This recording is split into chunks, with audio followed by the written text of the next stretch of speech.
dari mata kuliah Teknologi Pengendalian Gulma yang diampu oleh Bapak Dr. Supriyadi Sanzam, SBMSI. Di sini kami akan membawakan presentasi yang berjudul Bioekologi Gulma. Di sini kami beranggotakan 5 orang dengan kawan di sebelah kiri saya, Grafis Asli Indrawati. saya sendiri Kayu Kapuya Bersapura. Saya Putri Siti Kodria. Saya Zahra Putri.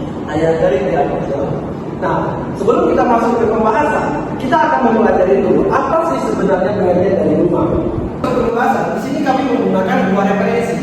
Yang pertama adalah buku dari karya Uniati dan juga Widaya yang berjudul tentang Gulma dan pengendaliannya, serta dari makalah dari saudara Ariansa dan kawan-kawan yang berjudul tentang Teknologi Pengendalian Gulma, Gulma dan juga klasifikasi. Nah, sebelum kita masuk ke pembahasan inti, alangkah baiknya kita mempelajari dulu pengertian dari Gulma. Gulma sendiri merupakan tumbuhan yang tumbuh di tempat yang tidak diinginkan. Gulma memiliki sifat yang berpartisipasi dengan tanaman budidaya, sehingga tanaman gulma seringkali mengganggu tanaman budidaya. Dalam aspek penggangguan di sini, yang dimaksudkan adalah bersaing dalam memerebutkan unsur hara, air, cahaya maupun ruang tumbuh. Nah, hasil dari persaingan ini dapat menurunkan hasil dari tanaman produksi. Nah, sejarah dari ilmu gulma ini dikelompokkan menjadi 4 periode dasar. Yang pertama, awal pertanian, yaitu kurang lebih 10.000 tahun yang lalu. Pada tahun ini, gulma sudah mulai dikenal oleh manusia yang mulai melakukan bercocok tanam dan dikendalikan secara manual. Secara manual ini bisa dikendalikan secara dicampur langsung maupun menggunakan alat-alat sederhana. Karena gulma ini terbukti dapat menurunkan hasil pertanian yang diakibatkan oleh persaingan yang disebabkan oleh gulma dalam aspek unsur hara, air maupun cahaya. Yang kedua, pada periode awal ilmu gulma modern ditemukan, yaitu pada tahun 1940-an. Nah, penemuan ini dimulai dengan ditemukannya herbisida selektif seperti 2,4-D yang menjadi titik balik karena herbisida ini memungkinkan pengendalian gulma secara efektif tanpa merusak tanaman utama. Periode ketiga yaitu pengakuan sebagai disiplin ilmiah pada tahun 1956. Pada periode ini dimulai dengan berdirinya Wincenty Society of American menandai ilmu gulma sebagai cabang ilmu yang mandiri dengan penelitian dan jurnal-jurnal yang khusus. Yang keempat yaitu periode perkembangan modern atau pada zaman sekarang. Nah, pada periode ini ilmu gulma sudah menekankan aspek biologi dan juga aspek ekologi, yang mana pada periode ini ilmu gulma itu sudah memperhatikan aspek-aspek yang lain seperti aspek biologi, aspek sosial maupun aspek ekologi ataupun lingkungan. Yang mana di sini kita membahas tentang gulma yang sudah resistensi terhadap herbisida serta penekanan pengendalian gulma yang terpadu dan juga berkelanjutan. Yang berkelanjutan di sini merupakan teknik pengendalian gulma yang tidak menggunakan herbisida secara berkelangsungan. Karena herbisida memiliki dampak negatif yang sangat signifikan baik bagi biologi, sosial maupun ekologi ataupun lingkungan. Selanjutnya yaitu karakteristik gulma dalam aspek biologi dan ekologi. Karakteristik gulma terbagi menjadi 2, yaitu aspek biologi dan ekologi. Yang pertama yaitu aspek biologi. Pada aspek biologi, gulma itu mengkaji berdasarkan sifat atau dasar kehidupannya yang meliputi morfologi, fisiologi, taksonomi, pertumbuhan, serta reproduksi. Nah, daya tumbuh gulma itu sangat cepat menyebar sehingga dia sangat sulit untuk dikendalikan. Aspek yang kedua yaitu aspek ekologi.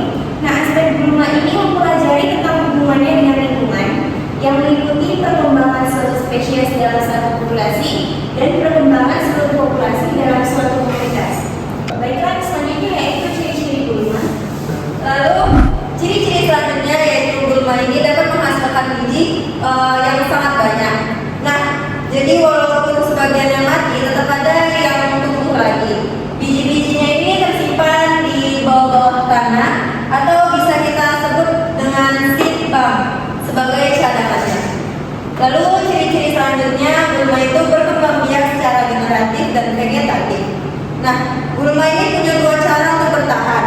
Biji gulma ini bisa menyebar jauh, lalu mengalami dormansi. Dormansinya ini bisa pecah saat kondisi yang tertentu. Contohnya itu seperti ketersediaan air yang cukup. Sementara itu, akarnya ini seperti ripa atau undi yang bisa menumbuhkan tunas yang baru. Jadi walaupun sudah kita cangkul atau sudah kita potong, itu tetap bisa tumbuh lagi. Baik, selanjutnya Siklus hidup dari gulma. Di sini hidup gulma, siklus hidup gulma terbagi menjadi 6 tahap. Yang pertama dimulai dari penyebaran benih. Penyebaran benih ini dapat berupa dibawa oleh angin maupun dibawa oleh hewan-hewan yang mana hewan itu mengkonsumsi buah atau hasil dari tanaman gulma. Selanjutnya setelah benih menyebar, benih akan melakukan pemecah. Selanjutnya tinjauan botanis gulma. Nah, gulma ini termasuk ke dalam kingdom plantae atau golongan tumbuhan. Lalu gulma termasuk divisi Pterophyta, Bryophyta, Calophyta, dan Spermatophyta. Gulma termasuk ke dalam subdivisi Angiospermae, Gymnospermae, dan Filicinae. Selanjutnya gulma ada yang termasuk ke dalam kelas monokotil dan dikotil. Nah, ini tuh penting bisa menentukan pengendaliannya nanti. Lalu gulma kebanyakan termasuk ke dalam famili Grapinae, Compositae, dan Cyperaceae, dan terakhir Poaceae. Selanjutnya Sedangkan untuk lembaga dibagi menjadi 3, yaitu pertama herba atau kedua finas, ketiga wodi. Yang herba atau tidak berkayu jatuh pada tumbuhan ini ilalang atau alang-alang. Yang kedua adalah finas atau sedikit berkayu yang jatuh pada tumbuhan pakis. Yang ketiga wodi wet atau berkayu, yaitu jatuh pada tanaman daun berat. Baiklah, di sini saya akan menjelaskan tentang berdasarkan fisiologi. Yang pertama, gulma fotosintetik. Gulma yang memiliki klorofil yang mampu melakukan fotosintesis untuk menghasilkan makanan sendiri. Dan yang kedua, gulma fotoperiode. Gulma yang pertumbuhan dan pembungaannya dipengaruhi oleh panjang pendeknya penyinaran cahaya atau dalam kurungnya lama siang dan malam. Baiklah, saya akan menjelaskan tentang habitat gulma. Habitat gulma adalah tempat atau lingkungan yang dimana gulma dapat tumbuh dan berkembang biak.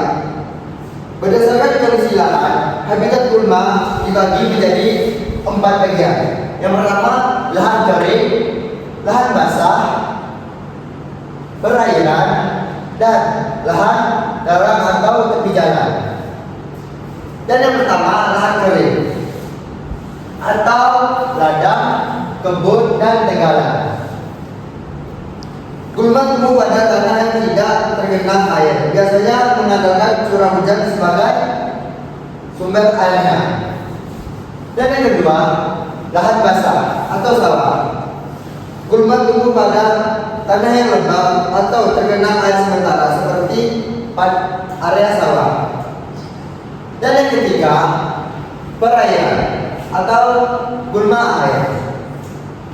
Gulma hidup di air, baik mengapung di permukaan terendam maupun berakar terendam. Dan yang keempat, lahan datar atau di tepi jalan. Gulma ini tumbuh liar tanpa pengelolaan, biasanya pada tanah kosong atau area yang jarang dirawat. Baiklah, selanjutnya yaitu teknik pengendalian gulma. Teknik pengendalian gulma yaitu upaya untuk menekan pertumbuhan tanaman mengganggu agar tidak bersaing dengan tanaman utama dalam memperoleh air, unsur hara, cahaya matahari, dan ruang tumbuh. Teknik pengendalian gulma dibagi menjadi 4. Yang pertama yaitu pengendalian mekanis dengan cara penyiaman manual atau mencabut gulma langsung, dengan mencangkul atau menggaruk, pembabatan rumput, pengolahan tanah atau membajak. Cara yang kedua yaitu pengendalian kultur teknis, yaitu dibagi menjadi 5, yaitu pertama pengaturan jarak tanam, rotasi tanaman, tanaman penutup tanah atau cover crop, menggunakan mulsa atau plastik atau jerami. Yang kelima yaitu varietas tanaman unggul. Teknik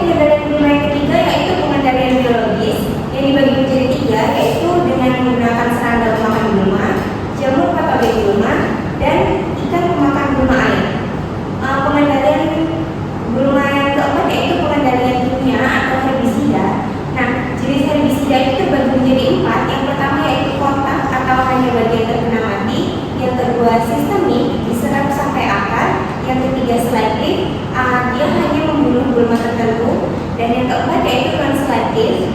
Nah, dia ini membunuh semua tanaman. Selanjutnya yaitu manfaat dan dampak negatif gulma.